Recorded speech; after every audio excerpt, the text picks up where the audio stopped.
భయం యొక్క శక్తిహీనత. దేవుడు మనకు శక్తియు ప్రేమయు ఇంద్రియ నిగ్రహము గల ఆత్మనే ఇచ్చిన గాని పిరికితనము గల ఆత్మనీయలేదు. 2 తిమోతి 1:7. మనకు శక్తి ఉంది.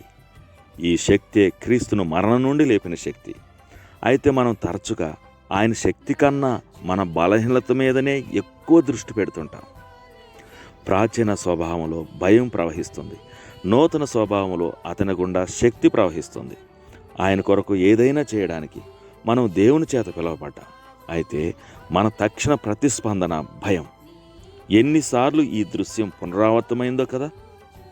నేను ఆ పని చేయలేను, నేను ఇంతకుముందు ఎన్నడూ ఆ పని చేయలేదు, ఇంకెవరికైనా ఆ పని కొరకు నియమించు దేవా. ప్రభు పని నుండి తప్పించుకోవడానికి మోషే ఇటువంటి సాకులు అనేకం ఉపయోగించాడు. దేవుడు ఇక్కడ ఇచ్చిన జవాబునే మోషేకు కూడా ఇచ్చాడు. నేను నీకు ఏమి చెప్పానో అది చేయడానికి కావలసిన శక్తిని నేను నీకు ఇచ్చాను అని దేవుడు చెప్పాడు. ఇతరుల గాయాలు బాధ నీకు తెలియడానికి నా ప్రేమనిచ్చాను. అన్ని విషయాలను ఆత్మీయ కోణంలో చూడడానికి క్రీస్తు మనసును నీకు ఇచ్చాను.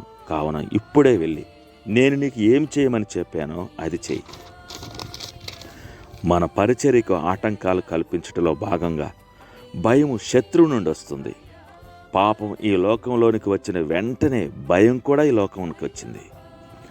దేవుడు మన నుండి కోరుకునే ప్రతిస్పందనకు పూర్తి వ్యతిరేకమైనది భయం. ఆయన చెప్పిన ప్రతి విషయంలో, ఆయన ఇచ్చిన ప్రతి వాటిలో మనం విశ్వాసం వ్యక్తం చేయాలని దేవుడు కోరుతున్నాడు. భయం స్థానంలో విశ్వాసాన్ని నింపాలి. విశ్వాసం అనగా ఆయన చిత్తాన్ని నెరవేర్చుటకు ఆయనే పిలిచాడు, ఆయనే నడిపిస్తాడు, ఆయనే శక్తినిచ్చి ఆ పని పూర్తి చేయిస్తాడని నమ్మడం.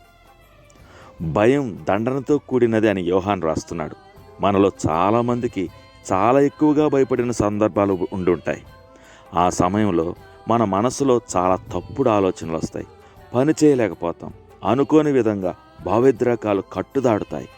మనం సహజంగా చేయని వాటిని చేస్తుంటాం. మన మనసులో పరిగెడుతుంటాం, పాదాలతో కూడా పరిగెడుతుంటాం. పరిపూర్ణ ప్రేమ భయమును వెళ్ళగొట్టును అనే జవాబు యోహాను చేత ఇవ్వబడింది.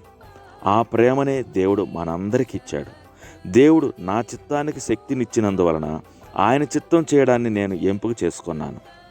దేవుడు నాకు మంచి మనసును కూడా ఇచ్చినందువలన నేను క్రీస్తు ఆలోచనల ప్రకారం ఆలోచిస్తున్నాను. ఇప్పుడు వెళ్ళి నా తరపున పని చేయండి అని ప్రభు చెప్తున్నాడు.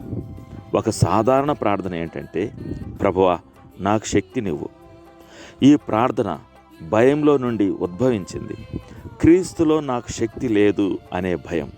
అదనపు బలం లేక శక్తి కావాలని అడగాల్సిన లేక ప్రార్థించాల్సిన అవసరం లేదు. మనం మన భయాలను ప్రక్కన పెట్టి పునరుద్ధానుడైన క్రీస్తులో కొలువై ఉన్న దేవుని శక్తిని పొందుకోవాలి. తండ్రి, క్రీస్తు యొక్క శక్తిని నాకు అనుగ్రహించినందుకు వందనాలు. నిన్ను సంతోషపెట్టని అనేక భయాలు నాలో ఉన్నాయని నేను ఒప్పుకుంటున్నా. నీ పిలుపుకు లోబడాలని నేను నిర్ణయించుకున్నాను.